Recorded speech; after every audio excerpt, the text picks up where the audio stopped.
Good morning, crypto kids. I wanted to make this very quick update video because I'm seeing a common misunderstanding over on crypto Twitter and even in the crypto kids Telegram community of people saying that the CME gap is filled because in fact it's not. And I will explain in a few short minutes and why that's the case.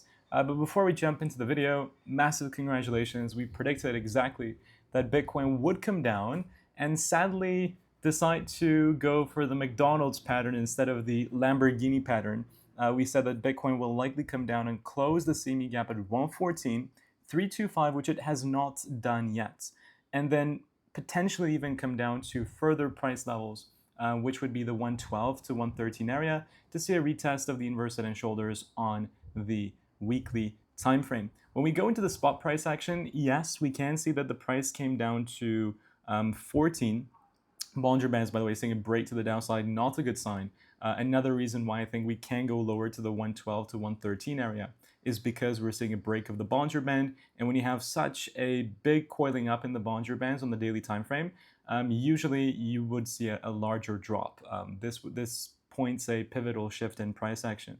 That's why I think we can expect a little bit lower price level. So with this wick, you can see that we came down to 14,300-ish. But obviously, there's a discrepancy between the spot price of Bitcoin and the CME price of Bitcoin. So on the CME, we only came down to about 14,855. So we're missing the CME gap by around $400, and I think that will be closed in the future trading hours today. There was a specific news that caused this dump, and I will talk about it. But before we do so, I just want to let you know of there's a brand new Weeks campaign, which arguably is probably even cooler than the previous campaign that they had. If you sign up to Weeks using the first link in the description down below, if you're a new user, then what you can see is the following. So the previous campaign ended. Now they have a brand new one. Once you sign up, secure your account with your phone number. You receive $10 just like that for free.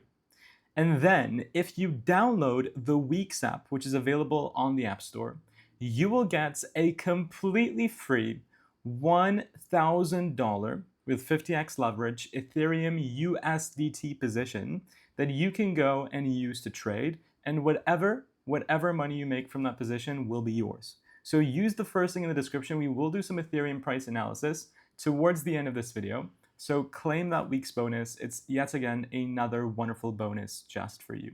Okay, back to the CME. What was the reason why we saw this dump? Well, I posted it on Twitter at like 4 a.m. in the morning. You can see that President Trump imposed a massive amount of new reciprocal tariffs. We said that August 1st is the tariff day. We're going to get a bunch of tariffs, so be careful. So Canada, they raised the tariffs from 25 to 35%. Switzerland, 39% tariffs. South Africa, 30%. Taiwan, 20. Vietnam, 20. Cambodia, 19. Thailand, sorry, that was Taiwan. Thailand, we got 19%. Malaysia, 19%.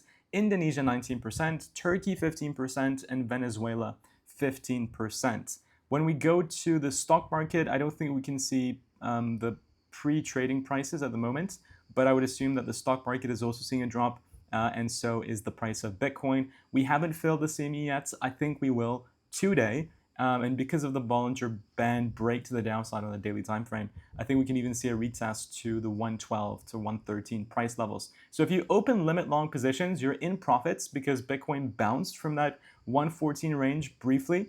I do think we're going to be coming lower, so I wouldn't be keeping those positions open with massive leverage. I would try to DC in as much as possible between exactly where the price action is now, all the way to even the 111.8 levels. And following that bounce, or following that retest, I think Bitcoin will bounce as the M2 money supply is heading to the upside, and I think this drop is temporary. Bitcoin did the inverse head and shoulder retest a long time ago. We did a full video on that, so I won't get into it, but I just think that history is repeating. You know what I'm talking about. And finally, Ethereum. When we look into Ethereum, Ethereum is seeing the drop that we also predicted. I think we can come all the way down to the 3.4 to the 3.5 range. That will be a good level to be scooping up more Ethereum. The month is closed, so a new monthly candle has started for Ethereum. Obviously, we confirmed the break to the upside. Depending on how you draw this triangle, some people can say that we haven't, but I would argue personally that we have broken. A retest of the resistance and then a continuation, like we said in previous videos and moonshows, is the likely scenario, so I wouldn't be too scared of that. Guys and girls, that is it for today's updates. We will do another update video if necessary, as you guys know. Thank you so much for watching. Have a fantastic rest of your evening and day or afternoon, depends on what time zone you're in, and I'll see you all on the next video very soon. Take care, and as always, bye-bye.